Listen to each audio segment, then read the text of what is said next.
کہیں سودی قرضوں کا زور اور کہیں مہنگائی زدہ بجٹ کا شور، کہیں گنڈوں میں گھری سیاسی رضیہ اور کہیں عوام کی قوت خرید کا ادھڑتا بخیا، کہیں سرفروشان وطن کی قربانیاں اور کہیں محض پرورش وطن کی جولانیاں، کہیں پاکستان کے خلاف عالمی سطح پر پنپتی سازشیں اور کہیں ان سازشوں کا مقابلہ کرنے کے لیے دوست ممالک کی کاوشیں۔ غرض یہ کہ اس ہجوم نما قوم کو کتنے ہی لامتناہی مسائل و مشکلات کے سلسلہ کوہ کا سامنا ہے، جو گزشتہ کئی اشروں سے ختم یا کم ہونے کی بجائے دراز ہی ہوتا چلا جا رہا ہے۔ السلام علیکم، میں ہوں ابرار حسن اور آپ دیکھ رہے ہیں بیزون ٹی وی۔ ویڈیو دیکھنے سے قبل اگر آپ نے ہمارے چینل کو سبسکرائب نہیں کیا تو سبسکرائب ضرور کر لیں۔ وسط ایشیائی ملک کرغزستان، جسے کرغزیہ کے نام سے بھی جانا جاتا ہے، ان دنوں عالمی توجہ کا مرکز بنا ہوا ہے۔ 1991 میں سوویت یونین کے ٹوٹنے کے بعد عالمی نقشے میں آزاد ملک کی حیثیت سے شامل ہونے والی پہاڑوں میں گھری اس خوبصورت ریاست کے دارالحکومت بشکیک میں شنگھائی تعاون تنظیم SCO کا سربراہی اجلاس ہوا۔ اس اجلاس کی سب سے اہم بات یہ تھی کہ روایتی حلیف ماسکو اور نئی دہلی کے سربراہوں کے درمیان سرد مہری اور کھچاؤ کو ہر سطح پر واضح طور پر محسوس کیا گیا، جبکہ وزیر اعظم پاکستان عمران خان اور روسی صدر پیوٹن میں بے حد قربت نظر آئی۔ موجودہ عالمی سیاسی و اقتصادی حالات و واقعات اور پاک چین اقتصادی راہداری کے تناظر میں نہ صرف شنگھائی تعاون تنظیم کا اجلاس بے حد اہمیت کا حامل ہے، بلکہ اس اجلاس کے مقام کا تعین بھی انتہائی اہم اور قابل توجہ ہے۔ کرغزستان کے محل وقوع پر نظر ڈالیں تو 1,99,951 کلومیٹر رقبے پر پھیلے اور 62 لاکھ سے زائد آبادی والے اس ملک کے شمال میں قزاقستان،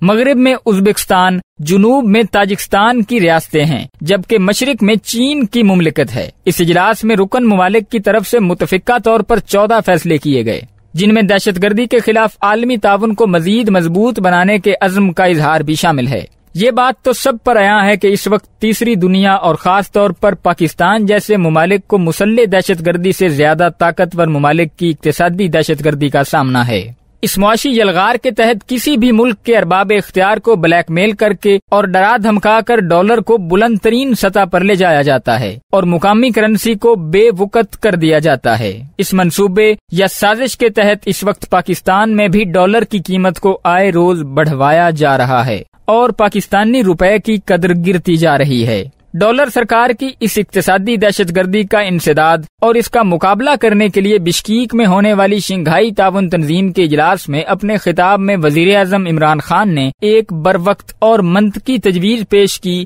کہ علاقائی ترقی کے لیے ڈالر پر انحصار کرنے کی بجائے اپنی کرنسی میں تجارت کی جائے۔ وزیر اعظم عمران خان کی تجویز اس لحاظ سے بھی بڑی مناسب اور قابل قبول ہے کہ جب ایک طرف امریکہ بہادر دہشت گردی کے خلاف ایکشن کی آڑ میں پاکستان کی قربانیوں اور قابل تعریف اقدامات کے باوجود اسلام آباد کے خلاف بلا جواز سخت موقف اختیار کیے جا رہا ہے، اور دوسری طرف جنوبی ایشیا کے لیے امریکہ کی سابق معاون نائب وزیر خارجہ ایلس ویلز یہ دعویٰ کر کے بھی احسان جتا رہی ہے کہ پاکستان کو امریکی تعاون ہی سے IMF کا پیکج ملا ہے۔ مختلف ایشوز کے حوالے سے پاکستان پر بڑھتا ہوا امریکی دباؤ ہمارے لیے الارمنگ تھا۔ اب ہم دہشت گردی کی جنگ کے ساتھ ساتھ اپنے خلاف ہونے والی اقتصادی دہشت گردی کے خلاف بھی ٹھوس بنیادوں پر جنگ شروع کریں۔ بشکیک اجلاس میں عمران خان نے ڈالر کو سائیڈ لائن کر کے مقامی کرنسی میں تجارت کرنے کی تجویز دے کر در حقیقت اقتصادی دہشت گردی کا جواب دے دیا ہے، جس پر سنجیدگی سے غور کرنا اور عمل کرنا اب رکن ممالک کی ذمہ داری ہے۔